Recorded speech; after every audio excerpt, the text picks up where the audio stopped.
Olá, sejam bem-vindas, sejam bem-vindos às nossas conversas sobre mudanças tributárias. O assunto a ser tratado é a nova regulamentação das subvenções de ICMS e a nossa proposta é fazer uma abordagem interdisciplinar.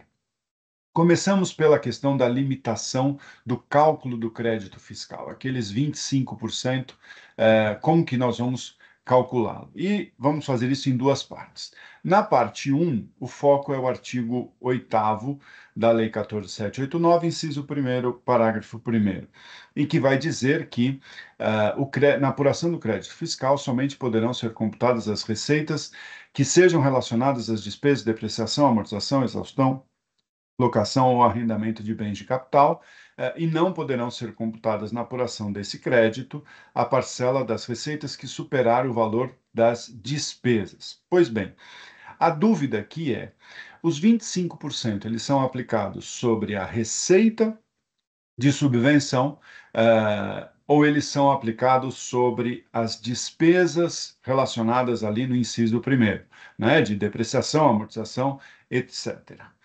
Antes de entrarmos nesse ponto, é interessante vermos o efeito da Lei 14.789.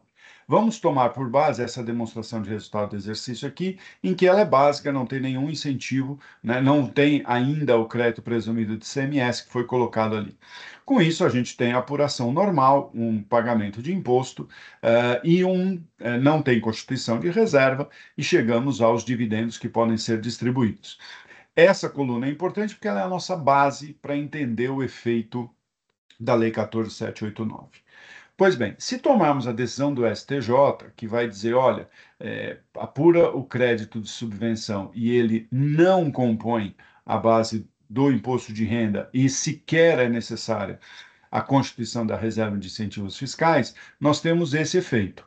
Portanto, a gente tem um aumento do lucro líquido, por conta do registro da receita de subvenção, por conta da manutenção do imposto sobre a renda, e chegamos, e como não tem a reserva, o próprio lucro líquido é aquele que será passível de distribuição aos sócios, então a gente tem um incremento significativo.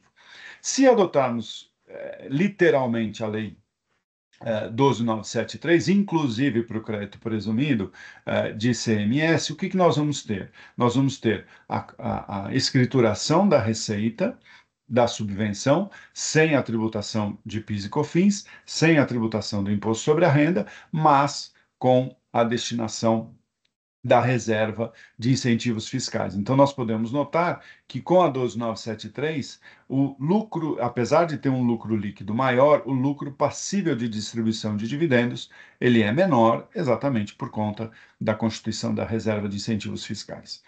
E com a Lei 14.789, a gente tem uma mudança bastante significativa, em que nós vamos reconhecer a receita de reserva, a receita de subvenção, PIS e COFINS sobre essa receita de subvenção, imposto de renda e contribuição social sobre essa receita de subvenção, mas é possível o crédito de 25% sobre, em princípio, a receita, mas limitado às despesas. Então, como que nós vamos ler exatamente esse dispositivo? Nós vamos ter os 25% calculado sobre 1.800.000, que é a receita de subvenção, ou sobre os 520, que é o nosso item de depreciação. Para simplificar, temos só esse item a ser considerado. E é esse o ponto. Nós podemos ler esse dispositivo da seguinte maneira: 25% sobre a receita, e essa receita não pode ser superior à despesa. Portanto, entre a receita e a despesa, eu vou ficar com aquele que for menor para aplicar os próprios 25%. Nesse caso, então, nós teríamos os 25% aplicados sobre 520, o crédito fiscal seria, então, de 130. Mas atentem, se os 25% fossem aplicados sobre a receita de subvenção, nós teríamos um crédito de 450, né? Quer dizer, nós estamos perdendo parte dessa recuperação da subvenção, do investimento que foi feito, né? Porque nós estamos nos limitando à despesa de depreciação. Muito bem, mas como é que nós podemos ler isso também? Que é 25% da receita de subvenção limitado às despesas, não limitado a 25% das despesas. 25% da receita de subvenção limitado à despesa de depreciação. Com isso, o nosso cálculo é diferente. Nós vamos ter os 25% calculados sobre 1.800, que é o da receita, limitado a 520. Como 25% da receita de 1.800 é 450, 450 é menor do que 520. Então, nós recuperamos esses. No nosso crédito será de 450. Dessa forma, essa é a forma mais lógica para nós recuperarmos todo o investimento que foi feito. Porque esse 520, ele representa a apropriação, né, mês a mês ou ano a ano, daquele investimento que for feito. Se o nosso cálculo de 25% for sobre a despesa, nós não recuperaremos jamais aquele investimento. Agora, se o nosso cálculo é sobre a receita de subvenção limitado à despesa como um todo, nesse caso, portanto, o nosso crédito seria de 450, nós estamos sim recuperando aquele investimento. Um outro exemplo é, vamos imaginar os mesmos 1.800 de receita de subvenção, mais uma despesa de depreciação de 300. Logo, o crédito, né, o 25% sobre 1.800 daria 450. Como eu tenho uma despesa limitada a 300, o valor a ser apropriado, ele então se limita ao 300, porque mesmo dessa forma, nós conseguimos recuperar aquele investimento. Por quê?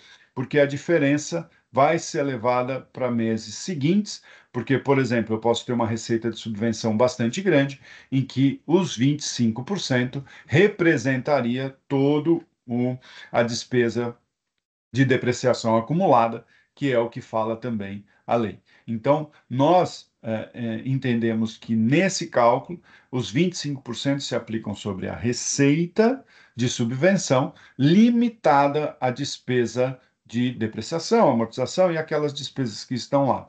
E que nós vamos tratar um pouco melhor na parte 2, né? E não 25% sobre essas despesas.